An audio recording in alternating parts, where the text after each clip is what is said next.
Amahoro y'Imana abane namwe mwese nshuti bagenzi n'umugisha n'umunezero kuba Imana yaguhaye ingabire y'ubuzima ukaba ukiriko urahema uyu munsi uhema impemu z'abazima. Hariho benshi batakiriho ariko Imana ihabwa icubahiro ko yakuzigamye ikakurinda.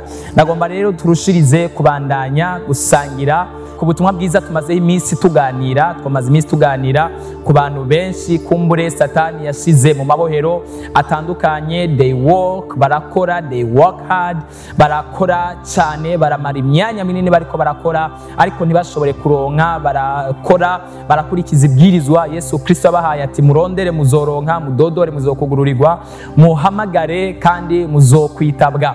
Rero baragerageza gukora kandi nivyo udakora ntakajye niko abandi bavuze, kuko ntabwo uvuga ngo wama wipfuza kujya gusa ariko mu gihe udashoboye kurondera ibyo uriko ushobora gufungura. Biravuga ngo nzohezagira ibikorwa by'intoke zanyu. Abantu bose bariko barakora bagakoresha intoke zabo, bagakoresha ivyumviro byabo, bagakoresha imibiri yabo, bagakoresha ubuzima bwabo. Imana ihezagire ibikorwa by'intoke zawe niwarondera uronke mu izina rya Yesu Kristo. Ariko kandi birashoboka yuko ushobora kuba uri muri uyu mugwi b'abantu bariko bararondera ntibashobore kuronka kubera yuko ibibazo vya karande n'ibintu Satani yaboshe ubuzima bwabo. Yeremiya ari mwibohero aravuga ati mpamagara nanje ndakwitaba. Imana iramubwira ati mpamagara nanje ndakwitaba nkwereke ibyikinze iby'amaso yawe atari bwabone. Yeremiya yari umuntu w'Imana akorera Imana asenga, ariko nticabujije ko nawe byashitse ko aja mwibohero. Ibohero rero ndiko ndavuga si ibohero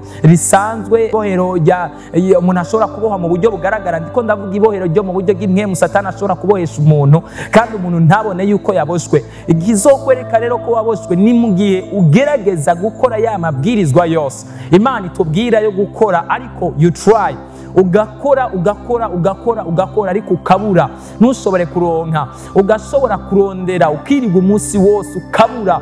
Birabaho hariyo benshi bashobora gukoresha imitahe yabo bakavuga ngo jewe ndarondera sindonka, ndakora ibi sindonka. Hariyo n'abandi benshi ushobora gusanga mushobora kuba muri ko muradandaza ahantu hamwe ugasanga abandi baguma bunguka bahezagirwa, ibyabo bitera imbere bisohoka ku munsi ku isaha no ku munota, ariko wewe ukicara saa 4 saa 5 gushika saa 8 gushika saa 11 ugataha uronse umukiriya umwe cyangwa se babiri. Bisigura yuko hari ikintu runaka kitagenda neza. So birashobora gushika rimwe, kabiri, gatatu, kane, nibisanzwe ivyo birabaho. Ariko nimba ari ikintu camaho misi yose bisigura yuko that means there is something, hari ikintu runaka mwisi imwe mu kiboshe kandi nawe utaratahura.